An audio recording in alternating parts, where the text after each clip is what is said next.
ते आणि बऱ्याच गोष्टी मला काही एक शब्दही नानाबाईंच्याबद्दल माहीत नव्हता.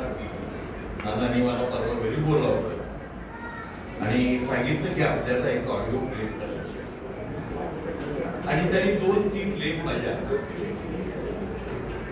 त्याच्यामध्ये प्राध्यापक अरुण कांबळे सरांचा एक लेख होता, तो मला खूप आवडला आणि मी खूप प्रभावित झालो की इतकं मोठं कॅरेक्टर, इतका मोठा माणूस हा मोहोळमध्ये घडतोय आणि मोहोळमध्ये त्याच्या आज काहीही पडतात.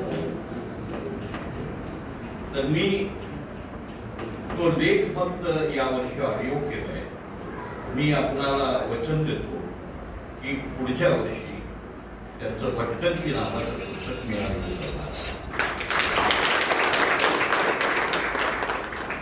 मी अजून एक विनंती करतो की ज्या माणसानं आपल्या मृत शरीरावर कसलेही धार्मिक संस्कार करू नये, कधी देव मानणार नाही, धर्म मानणार नाही. आपल्या तमाशातून जो कृष्ण आहे तो कृष्ण काढून टाकला